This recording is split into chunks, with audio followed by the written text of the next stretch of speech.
field is very far away. I feel like I'm on an EVA here, and you're on the space station. So I will have to move back to do the slides. But I did want to say thank you, especially to Daniela and Richard.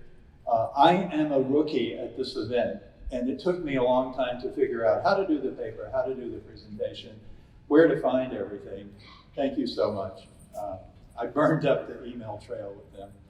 I also want to thank my wife, Donna. Donna wanted to be here with us today. She was not well enough to come, but she was well enough to tell me to get out that door and go give your talk. I just want to tell you briefly, some of you know this. When Donna and I were talking about getting married 24 years ago, I said, I only have one prenup request. And she said, oh, what's that, honey? I said, if I get a chance to go into outer space, you will not stand in my way. And she said, oh, that's all? Sure, I'll agree to that. That's 24 years ago. People like Richard Branson and some of the other space commerce people are beginning to make Donna a bit worried. So I had to promise her if I came to this event, I would come back right away. Okay, so as we know, let's switch here. Can you still hear me okay? Yeah, okay. So as we know, the topic is the overview effect in the arts. And most of you probably know a little bit or a lot about the overview effect, but since that's the topic, I'd just like to begin by once again defining it. And the overview effect is an experience, first of all, that cosmonauts, astronauts, taikonauts, and any space traveler experiences when they see the Earth from space or in space, from low Earth orbit or from the moon.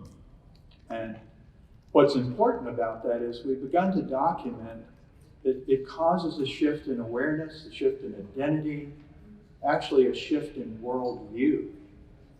That's pretty positive. And one of the things that is interesting about artists getting involved in this, we really have a whole movement around the world to bring the overview effect down to Earth.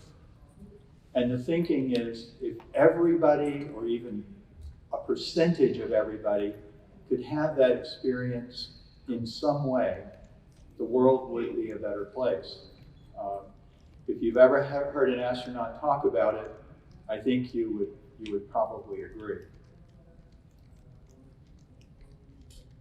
But I had to give a lot of thought in getting ready for this talk. Why are artists drawn to the overview effect? I don't know the answer. I'm sure there are artists out there listening to me. I'd like to invite all of you to think about this. I've come up with 3 words: exploration, inspiration, and communication. Astronauts are explorers, and artists are explorers. These are people who like to go into unknown territory, and especially to ask themselves, what does it mean to be a human being in this time? And the astronauts have to ask themselves that because they're put in a non-human environment, and suddenly being human is very central to their experience. And artists and astronauts both ask that question and both explore. And the second is inspiration. Space travel has inspired humanity for millennia. In doing research for this, I found out that Johannes Kepler, who revolutionized our view of the solar system, actually wrote a science fiction story called Somnium about a trip to the moon. And so even a scientist of that repute was inspired to turn to the artistic side of things to explore what it meant for people to go into outer space. And I think artists also want to inspire us. They want us to feel better about ourselves and to think in new ways. Most important might be communication. If there's one thing astronauts say when you interview them is, it's really hard to explain what happens out there. And I think artists want to help. Artists are communicators, And I think they're challenged by this problem. How do we communicate this experience? I know that's part of why I got into this business of bringing the overview effect down to earth. I can't do justice to all the artists that should be acknowledged here today. Elizabeth is here. She's going to be speaking. I'm not going to talk about her work because she's a great example of so many people who are doing this work that I can't really discuss. But I'll just give a sampling of different artistic areas in which people are trying to communicate this experience. I, of course, started the overview effect concept by writing, because that's really what I do. And my first book, The Overview Effect, Space Exploration and Human Evolution, came out in 1987. And the key to that book, I think what made it meaningful, and to the subsequent editions, it's based on astronaut interviews. It's not based on my thinking or somebody else's ideas about space travel. It's really built on astronaut interviews. And recently, I've gone to Johnson Space Center to interview astronauts. And on my last visit, I interviewed 10 of them. And I was very fortunate that the NASA team videotaped some of these interviews. And they've now edited them down to 3-minute pieces that are going to be put out on social media.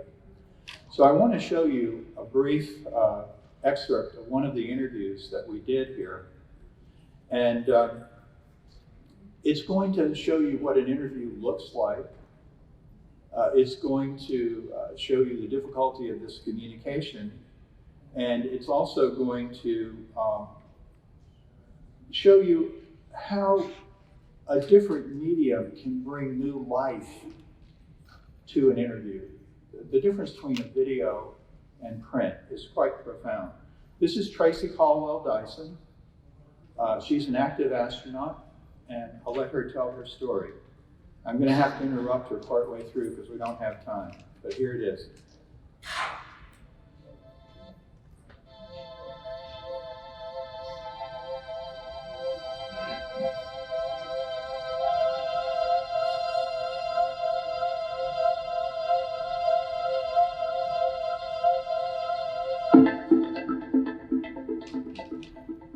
So many things stand out because it also depends on the kind of time that you're spending up there. My first look at the Earth from that vantage point was on Ascent in my wrist mirror, looking at the aft window behind me, knowing that I was the first one that had to get out of their seat and film our external tank falling away. That was my first job, aside from all the monitoring that I had to do.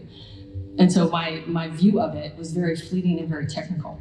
It was background to the task that I had at hand, and that was pointing a camera at an external tank so that it could be analyzed.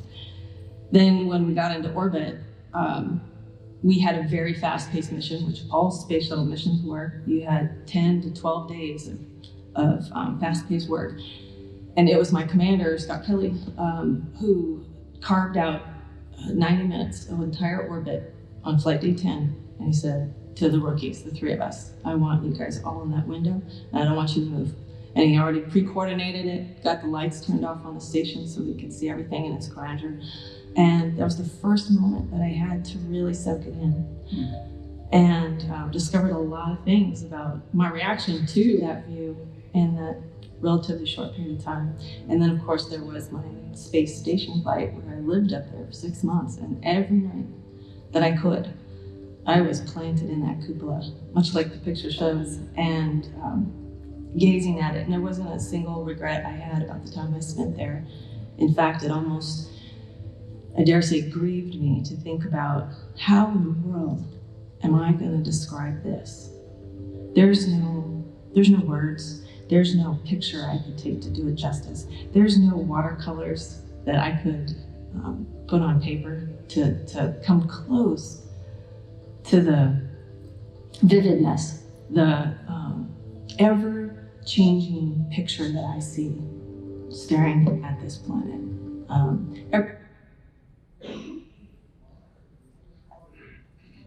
So that's Tracy talking about how do we translate this into words? And it's interesting, she said no watercolor could do it. And one of our colleagues, Nicole Scott, who recently retired from NASA, has in fact turned to art full time. She was the first person, I think, to ever paint in outer space. And you can see her here, actually, I believe she is on the International Space Station there, painting an image she is seeing on the Earth. And then over on the other side is that same painting of the view that she had. And of course, Alan Bean was the pioneer of astronauts who became artists. He turned to painting after he was on Apollo and Skylab. And on Nicole's website, there's a quote from him where he says, "All of us who've been fortunate enough to fly in space find it difficult to describe the beauty of our universe in words alone." And he says, "I'm thankful that Nicole is helping us to understand this beauty through her paintings." So we have astronauts actually coming back and changing their profession because of what they've experienced. And then there's film and video, of course, which is a very powerful medium for communicating anything. And I wanted to count how many videos were on YouTube about the overview effect, and I just got tired of it. There's so many out there. But one of the best ones was done by Planetary Collective. They came to me in 2011 and they said, "We want to do a film about the overview effect. Will you help us?" And I said, "Sure." And I introduced them to astronauts and colleagues of mine. And they produced a film called Overview. We premiered it at Harvard University in 2012. And without any promotion or marketing at all, it's now been seen by over 8 million people on Vimeo. And I can't explain that either, except I think people are hungry for this kind of information. Let's see if we can watch the first 2 minutes of it.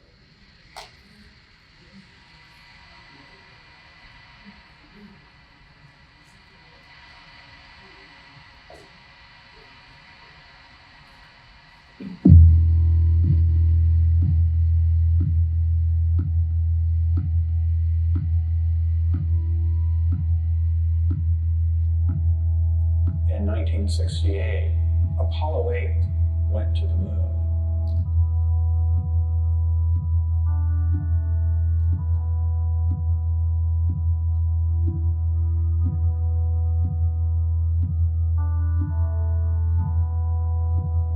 They didn't land, but they did circle the moon. And I was watching it on television, and at a certain point, one of the astronauts casually said, "We're going to turn the camera around and show you the Earth."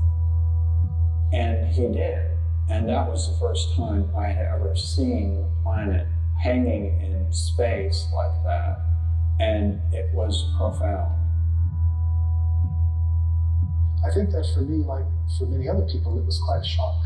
I don't think any of us had any expectations about how it would give us such a different perspective. I think the focus had been, we're going to the stars, we're going to the other planets, and suddenly we look back at ourselves, and it seems to imply a new kind of self-awareness. One of the astronauts said, when we originally went to the moon, our total focus was on the moon. We weren't thinking about looking back at the Earth. But now that we've done it, that may well have been the most important reason we went.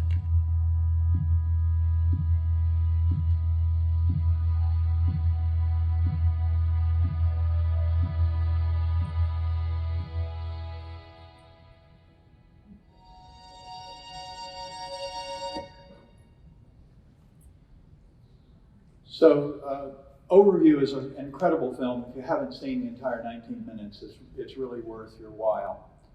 And it has really given a great boost to awareness of the overview effect globally. That last quote by my colleague, David Beaver, came directly out of my book. It was the first interview I did with an astronaut. It was Joe Allen. And I owe a great debt of gratitude to Joe because he was the first person to agree to be interviewed for the book. And he gave me the sense that this was a worthwhile project. This was a story that needed to be told. And then the visual arts, of course, are getting very involved with the overview effect. I recently came in touch with Rochelle Gribble, who has produced a multimedia painting called Overview. And she relates it directly back to the overview effect. And she says on her website, inspired by author Frank White's concept of the overview effect, this painting creates a renewed sense of Earth's interconnectivity from a new perspective. And you see here, she's not actually trying to reproduce what the Earth looks like from orbit. She is only trying to show in a different way the meaning of the experience. So again, here's another way of interpreting the astronaut experience.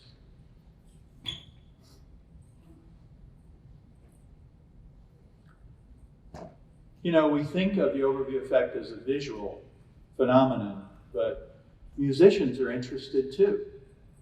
I've discovered an Australian band called the Overview Effect.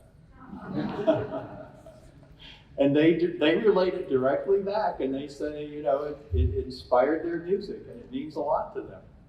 There's also a composer in London named Roger Bula who has written a symphony called Overview Effect. Many of you might well know the Bella Gaia work of Kenji Williams, who is a musician, and he's using many different media to communicate the astronaut experience. And I'm just going to show you a little bit of that. You're going to hear Edgar Mitchell. It's not very clear, but Edgar Mitchell says something like, my first glimpse of my first view of our planet was a glimpse of divinity.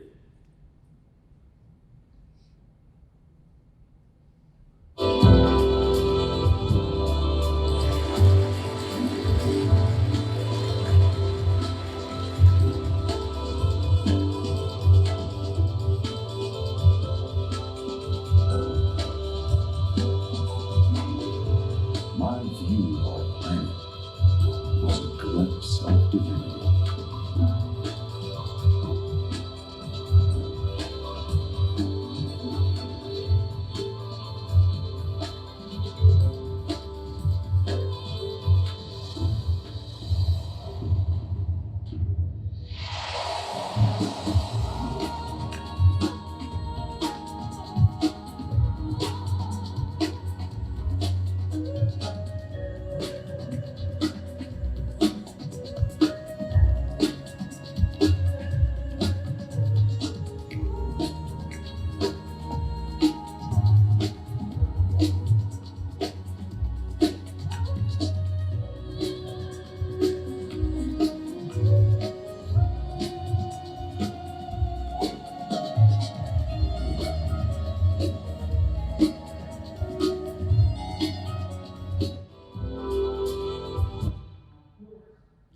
Of course, Bella Gaia means beautiful Earth, and if there's one thing astronauts talk about, it's the incredible beauty of the planet when seen from a distance. And of course, beauty is part of artistic expression. For many of those who are trying to bring the overview effect down to Earth, virtual reality is the holy grail, because the feeling is we can't possibly put everybody into orbit. But if we can trick the mind into thinking they're in orbit, then we could have the overview experience for people. There's so many different virtual reality efforts going on. Again, it's impossible to speak of all of them. There's a group called Felix and Paul up in Montreal, and they are working on the ISS experience with Time Magazine and also with NASA. And this is a picture of an astronaut with a virtual reality camera in the cupola. You can see what they're doing if you find Felix and Paul in the exhibit hall. You can actually experience 5 minutes of what they've done, which is amazing. Another group, Space Buzz, is here. Space Buzz, raise your hand. There they are, yeah. Space Buzz is creating a bus that will go around to the schools of the Netherlands and hopefully eventually the world, and using virtual reality, give children the experience of the overview effect.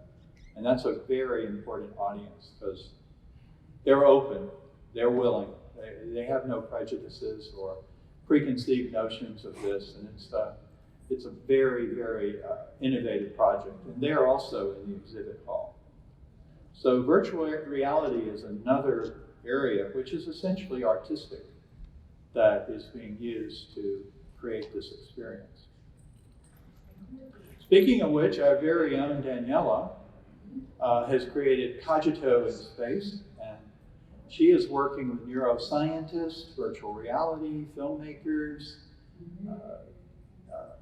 SETI engineers, radio telescope engineers, and she is showing people imagery that includes Earth imagery and measuring their brain waves and collecting their brain waves, translate those into sounds and actually putting them into outer space.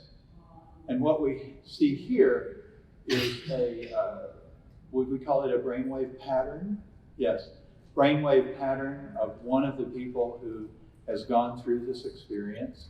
And I'm going to let Daniela tell you more about it. But one of the things we noticed when this happened was that when this person saw an image of the Earth, the brainwaves changed really dramatically.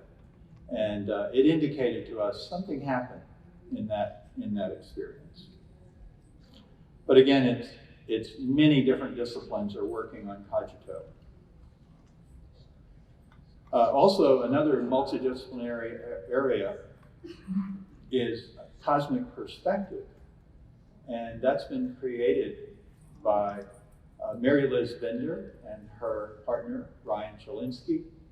He's a filmmaker, photographer. She's a musician. This is one of his amazing photographs of a rocket ship taking off. And he has these amazing slow motion videos of rocket ships lifting off that you really want to see. I just didn't have time to show it here today. But again, artists from different disciplines coming together to help us see the cosmic perspective.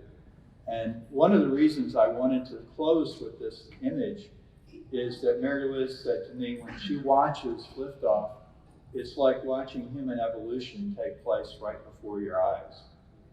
And I agree with that, because what we are really doing here as we leave this planet, become a multi-planet species, we are evolving into the universe. And it's interesting that the title of the book was indeed The Overview Effect, subtitle, Space Exploration and Human Evolution. So my conclusions, and I really want to hear from you, I think we'll have a little time. When I wrote The Overview Effect and published it in 1987, my goal was not to win the Pulitzer Prize, nor was it to win a Nobel Prize in Literature. And I succeeded in not winning any of those awards. No, my goal was a revolution in consciousness. I wanted to change how we saw space exploration and the purpose of it. I wanted to change how we saw the Earth and our place on the Earth. And for a long time, I felt the revolution had failed, it had been stillborn. But lately, and especially as I do research on artists being involved, I'm beginning to see artists as the vanguard of this revolution. And it's what my old friend and colleague Jeff Stamps called a conceptual revolution. It's not a violent revolution. It's not a revolution of politics or governance or economics. It's a revolution of the mind and the heart. And in doing this research, what I concluded was artists are so powerful because in so many ways we accept art on its own terms. We're not confronted by it in so many cases. And I think the revolution that we're talking about, we may not know it happened because of the artists who've been involved in it. And we may only look back on this time and know that it happened because we're living in greater harmony with the earth, with ourselves, and with the universe. And that's the new goal of the revolution. So if you're at all artistically inclined, or even if you're not, I'd just like to say welcome to the revolution and thank you very much.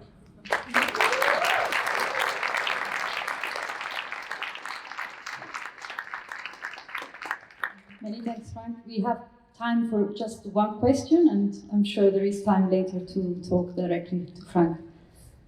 Any burning question? Should I shout out? I'll give you the mic.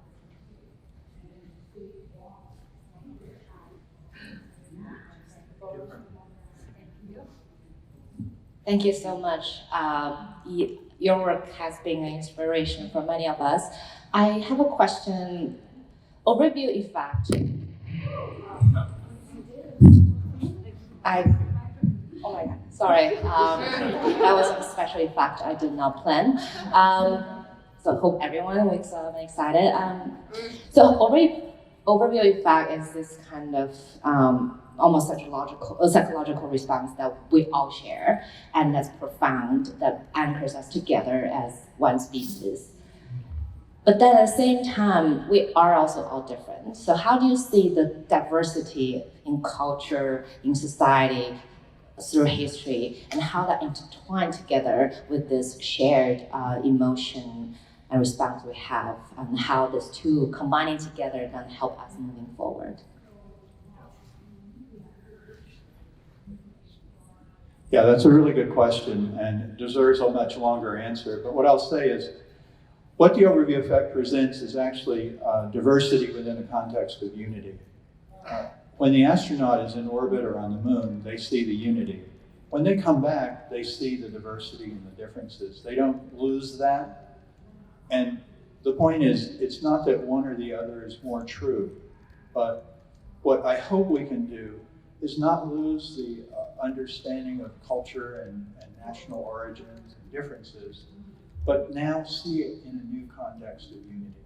And so that will help to prevent the diversity from deteriorating into conflict and dissonance, if you will. So this is something that hasn't been brought out enough, but that's an important part of the overview effect. Both things are true. Okay, maybe time for one more question. Okay. Yeah. Yes.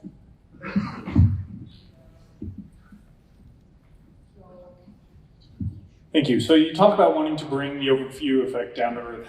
Has anyone gathered data, or is anyone gathering data on what methods are effective for that? Is it hearing from astronauts? Oh my goodness. Microphones dropping everywhere. Is it watching large format movies? You know, what have we tracked folks who have listened to an astronaut and to see how it affects them? Yeah, this is a really important question, because if we want to get better at it, we need data. And the interesting thing is, I mentioned Space Buzz. If you want to talk to them afterward, they're definitely working on that. And there are other organizations that are beginning to look at this. Space for Humanity. Rachel is here from Space for Humanity. They're going to be studying the experience of their astronauts and looking at how it affected them, how it changed them. And so, yes, nobody's really found the Holy Grail yet, but people are working on it, for sure. And I think it's really important.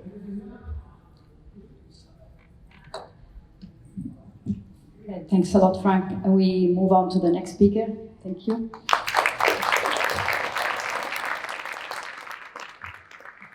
Thank you very much, Frank. It's very